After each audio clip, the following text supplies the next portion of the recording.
Very good morning, dear children. This is my second video session for our chapter 6 of SST, the land of Sem. That day I was not able to cover much of the topic because I wanted to refresh in your memory the heat zones. Because if we understand the heat zones properly and the way rain fall on a particular heat zone, then we can understand these particular coming chapters very easily. And I hope students have read the chapter clearly at least twice. And children, I suggest you before watching your video, read your chapter and then listen the video carefully. And after completing the video, after watching your video, then again go through the chapter to understand the topic properly, and it will be easier for you to understand the topic. And if one's topic is understood completely, then no need of cramming. You can write down answers yourself. So children, now today I'm going to start the land of sand, and in our chapter we are going to study about Saudi Arabia, which is an African country. Okay. Now three things. First of all, its location, that means on the world map, where is it located, what kind of land it has, and what kind of the geography. Geography, children, means mountains, rivers, deserts, wadis, gullies, etc. So children, first of all, its location. I am going to your world map again. Saudi Arabia is located in the southwest of Asia. You see here, Saudi Arabia lies in Southwest Asia. Southwest Asia. India is an Asian country. This is our India. I am marking it with red dot, and here it is written Asia. And this is the southern part of the Asia, and this is the western part of Asia. So our Saudi Arabia lies in the southwest of Asia. This is its location. Then, student, first I am reading the chapter, then I will explain it. It occupies most of the Arabian Peninsula. It is sandwiched between Persian Gulf and Red Sea. You can also underline whatever I am underlining here, and please, my dear children, use pencil for your books. The Tropic of Cancer passes through it. Children, we have done parallels, important parallels in our chapter 2. Important parallels are equator, Tropic of Cancer, Tropic of Capricorn, Arctic Circle, Antarctic Circle, North Pole and South Pole. So out of that, the second parallel, the Tropic of Cancer, passes through Saudi Arabia. The countries that surround Saudi Arabia are Jordan, Iraq, Kuwait in the north, in all the four directions countries have been given. Total 9 countries are there: Jordan, Iraq, Kuwait in the north, then Qatar, United Arab Emirates, Bahrain in the east, Oman, Yemen and Arabian Sea in the south, and the Red Sea lies towards the west of the country. Now children, I am showing you your from class 4. This I have taken from class 4. Class 4, this is your third chapter picture. You have done in class 4, neighboring countries of India. You have done it there. So I am showing here. Children, the first line in your book was that Saudi Arabia is sandwiched between Persian Gulf and Red Sea. You can see between Persian Gulf and Red Sea, this is the Saudi Arabia. Now, Red Sea lies towards the west of Saudi Arabia, and in the south side you can see this is Arabian Sea, Yemen and Oman towards the south. And if we come to the north, Iraq is there, Kuwait is there, and third country Jerusalem, you can see this is here, and this you can see Tropic of Cancer passes through Saudi Arabia. This is our equator. You can see sun ray falls directly on equator. That means the areas which are near the equator, that means above or below the equator, northern and southern hemisphere, they receive direct sun rays. That is why the climate is very hot and humid. And here you can see Saudi Arabia, its location you can see.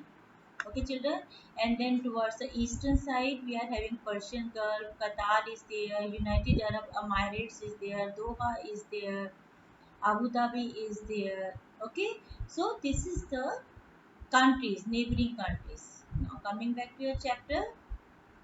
Now here in this part I'm going to discuss the geography of your Saudi Arabia. A major portion of Saudi Arabia is high with a mountain. That means many mountains are there, and as we move towards east, mountains turn into plateaus. That means not so much high. And then Nazat Plateau lies towards the east.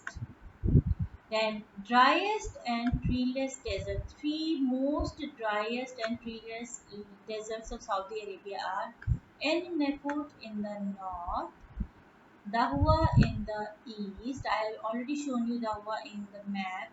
Rab al Khali in the south. Children, you also know that Saudi Arabia, having Dubai also, they are very famous for their petroleum. That is why these countries are so wealthy, because of the income from which they get from the oil. They get it from underground the earth. So Hasso, which is an oil province, that means much oil can be extracted inside the earth, that stretches along the Persian Gulf. So this is about the geography of the Saudi Arabia. Moving towards a further topic. Now the problem comes about the water. What is the availability of the water here? Now children, as we call it a land of sand, that means very less water is available there. Why so less water is available? Because rain is very scanty. Scanty means very less rainfall. Very less rainfall. So whatever water is available, that is in the form of oasis. Now children, here comes a question. What is an oasis? Oasis is a fertile place in a desert which receive underground water. That means water comes from inside the earth, because rain is very less. Wadis are also available, but wadi, now what is a wadi? Wadis means wide gullies. That means you can say wide stretch of land which gets filled with rain water whenever rain is there. Otherwise, rain is very less. Whatever little rainfall is there, so gullies, they fill with water during those days, and they are known as wadis. Otherwise, the main source of water is oasis there. Now Saudi Arabia lies in the southwest. This is your MCQ, which is given in within your chapter. Moving towards further towards the climate. Now again I am reading it, and after that I will explain it. Saudi Arabia has an extremely hot climate. It experiences the world's hottest temperature. Again, children, please underline it. It experiences the world's hottest temperature, and hottest temperature is 52 degrees Celsius. Okay, world's hottest temperature. Saudi Arabia experiences that, and summer season is from May to September. Winter season is from October to April. Now, children, one interesting feature about summer and winter is that daytime it's very hot, because land, it is a land of sand, and land gets heated up very easily, and the land gets cooled up very easily. So nights are cooler in comparison to the daytime. Even in the winter season, the conditions are same. During winter season, the nights becomes much cooler in comparison to the daytime. Rainfall is again scanty, very less rainfall, less than 25 centimeter. Okay, so this is about the climate. Now again we shift to the heat zone. Just children, see here heat zone, that this is our equator portion. This is our equator, and this is our tropic of Cancer, and here you can see the rainfall, the sun rays fall directly. That is why it's too hot. And here you can see your torrid zone, equator, tropic of Cancer. So Saudi Arabia lies here. Saudi Arabia lies like this, above and below tropic of Cancer. That is why the weather is too hot. Okay children, coming back to your chapter. Again, plant life, what kind of plants are available? Because again it's a land of sand, so no much plants are available. Mainly cactuses are available, because cactus can survive in desert areas. They are having long roots which can take water from deep inside the earth, and they modify their leaves so no transpiration is there, and they can store the water. So children, for today only this much. Bye.